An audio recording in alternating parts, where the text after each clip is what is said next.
परवरिश और अपनी ज़रूरियात की फराहमी के सबब ताख़ीर जायज़ है, लिहाजा कारोबार भी करता रहे और फुर्सत का जो वक्त मिले उसमें क़ज़ा पड़ता रहे यहाँ तक कि पूरी हो जाए। जितनी नमाज़ें छुटी है पहले बालिग होने के बाद से अब तक की उम्र तक जितनी नमाज़ें छुटी है उन सबको क़ज़ा पढ़ना पड़ेगा। ये नहीं है कि मतलब आप एकदम लगातार एक ही दिन में पढ़ के ख़त्म कीजिए। हाँ, अपना कामकाज भी कीजिए और जब जब टाइम मिला थोड़ा थोड़ा क़ज़ा पढ़ते जाइए। चुप कर क़ज़ा कीजिए।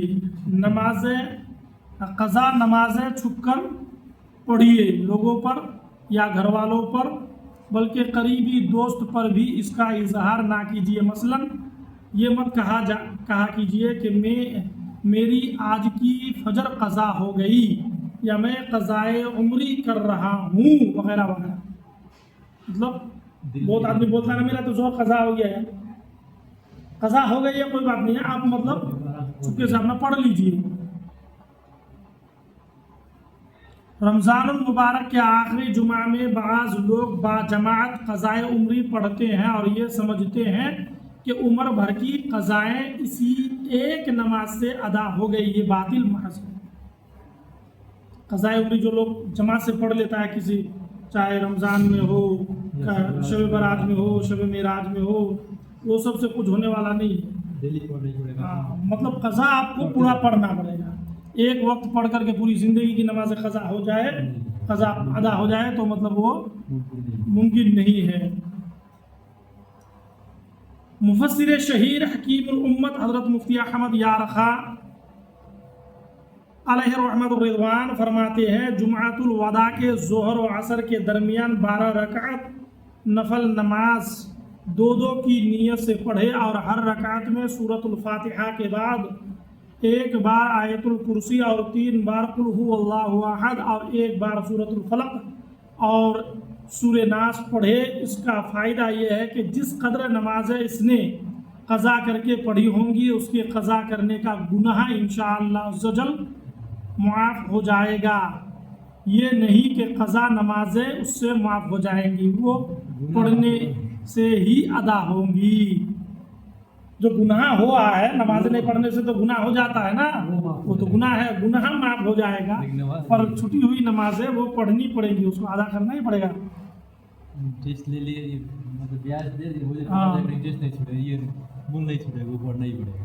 जिसने कभी नमाजें ही ना पढ़ी हो और अब तौफीक हुई और क़ज़ाए उम्री पढ़ना चाहता है तो वो जब से बालिग हुआ है उस वक्त से नमाज़ों का हिसाब लगाए और तारीख़ बुलूग भी नहीं मालूम हो तो एहतियात इसी में है कि औरत 9 साल की उम्र से और मर्द 12 साल की उम्र से नमाज़ों का हिसाब लगाइए। मसलन 30 साल उम्र हुई है आपकी तो 30 साल में आप 12 साल निकाल दीजिए, कितने बच गए? 18 साल बचे। और इधर समझ लीजिए कि हम 1 साल से नमाज़ पढ़ रहे हैं तो 17 साल की हमारी नमाज़ें छुटी है। तो अब हमको याद करके ज़रूरत पड़े तो लिख लीजिए कि हमने हर दिन 2 दिन की नमाज क़ज़ा पढ़ना है, 1 महीने में 15 दिन की नमाज क़ज़ा पढ़ लेंगे। और जो उम्र दराज आदमी है तो उनको तो चाहिए कि हर दिन मतलब 10-20 दिन का क़ज़ा करता जाए, धीरे धीरे पढ़ता जाए और नियत दिल में इरादा कर ले कि मैं इंशाअल्लाह सारी नमाजें अदा करूँगा और उस इरादा करके पढ़ता चला जाना पड़ेगा। हाँ, और अगर नियत भी करके पढ़ता जाएगा तो कुछ नमाजें अगर छूट जाएगी, मान लीजिए कि 30 साल उम्र है, हाँ मुझे 30 साल की नमाजें क़ज़ा करनी है और मैं नियत कर लिया होगा वो 30 साल के पूरा क़ज़ा करूँगा, डेली का जो वक्त मिल रहा है उस वक्त में अगर मैं कोशिश करके पढ़ रहा हूँ, वक्त मिला पढ़ लिया, वक्त मिला पढ़ लिया, कल वक्त मिला पढ़ लिया, परसों वक्त मिला पढ़ लिया, जितना वक्त मिला, आज हमको 10 दिन का क़ज़ा पढ़ने का वक्त मिला तो मैं 10 दिन का पढ़ लूँगा, 20 दिन का मिला 20 दिन का पढ़ लूँगा। इस हिसाब से अगर आदमी ये तो इरादा करके नीयत सही करके एकदम बिल्कुल इरादा पुख्ता बना करके करता जाएगा, इस दरमियान अगर मौत आ जाए تو ہو سکتا ہے اللہ تبارک و تعالیٰ اس نمازوں کو معاف بھی کر سکتا ہے. سب سے فرض ہے صلو علی الحبیب صلی اللہ تعالی علی محمد صلی اللہ علیہ وسلم. یہ ترتیب بھی دیا ہے.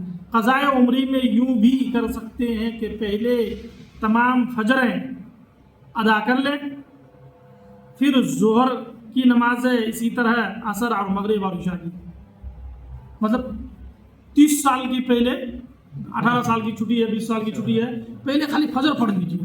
ایک ہفتہ 10 دن 15 دن 20 دن 1 مہینہ کے اندر میں کوشش کیجیے خالی فجر ادا ہو جائے.